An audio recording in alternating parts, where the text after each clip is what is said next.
اللہ علماء سے بھی ایگریمنٹ لیتے ہیں. دیکھو یہود و نصارہ کے علماء سے اللہ نے ایگریمنٹ, یہ ایگریمنٹ کس کے ذریعے؟ پیغمبروں کے ذریعے. پیغمبر اپنے علماء کو کہہ کر گئے تھے کہ لَتُبَيِّنُنَّهُ لِلنَّاسِ, کہ تورات اور انجیل میں جو کچھ لکھا ہے لوگوں کے سامنے کھول کھول کے بیان کرنا ہے, چاہے آپ کے مفاد کے خلاف جا رہا ہو یا آپ کے مفاد کے حق میں جا رہا ہو.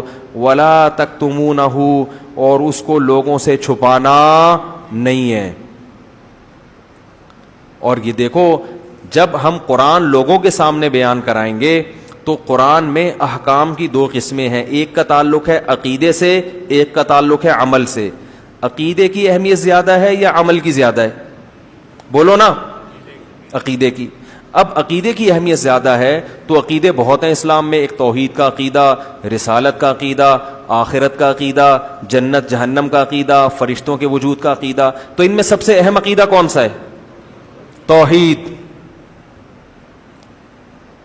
اب میں کبھی توحید بیان کرتا ہوں نا تو لوگ اس پہ بھی کہتے ہیں یار یہ کیوں, اس سے تو فلاں مسلک کے لوگوں کو تکلیف ہو رہی ہے, اس سے تو آپ کے ویورز کٹ رہے ہیں.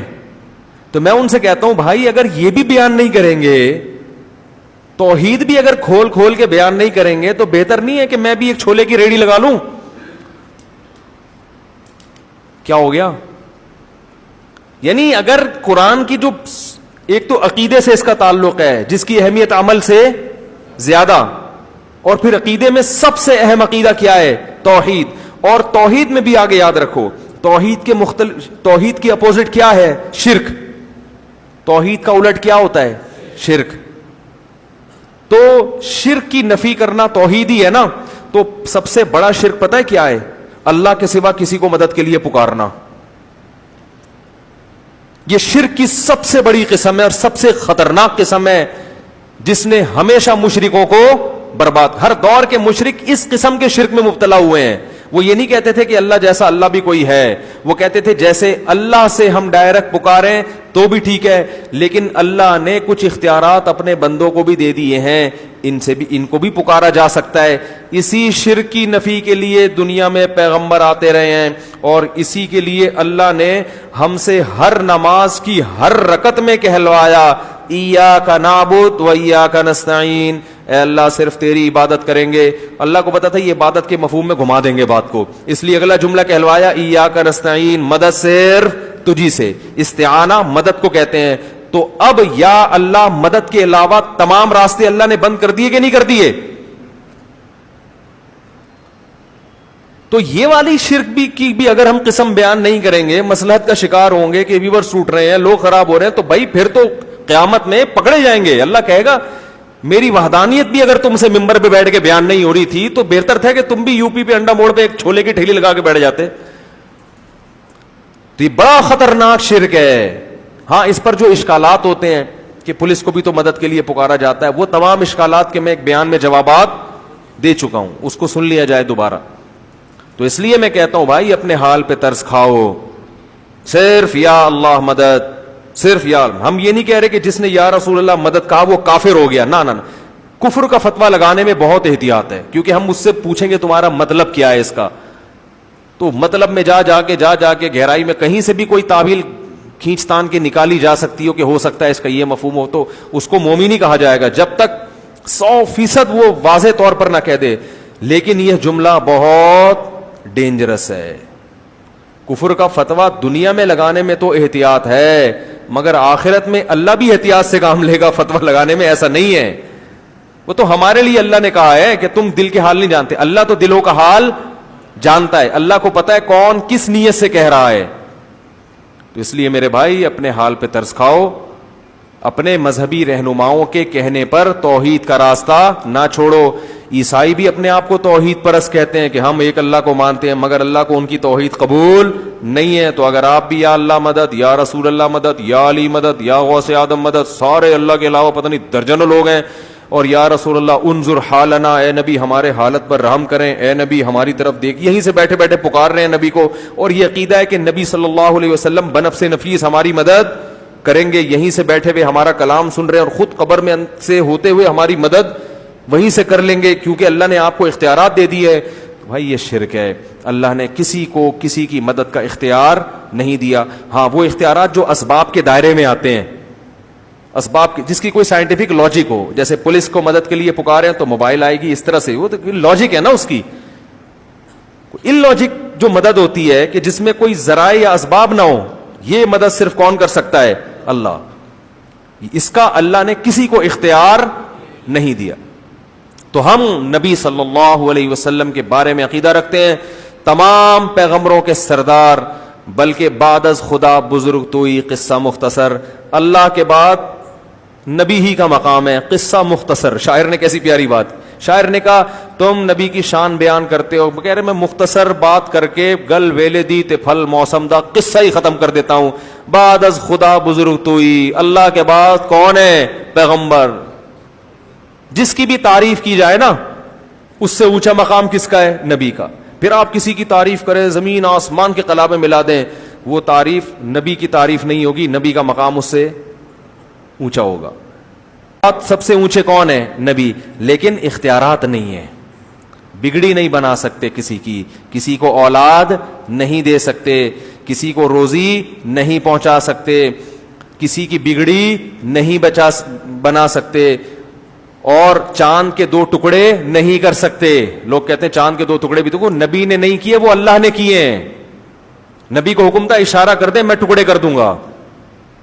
تبھی نبی سے مشرکین اور بھی معجزوں کا مطالبہ کرتے تھے, آپ یہ کریں آپ یہ کریں. نبی نے فرمایا کہ سبحان ربی هل كنت الا بشر رسولا, میں تو انسان ہوں بھائی, میں یہ نہیں کر سکتا کہ یوں اشارہ کروں نہریں جاری ہو جائیں, میرے میں اختیارات تھوڑی ہیں.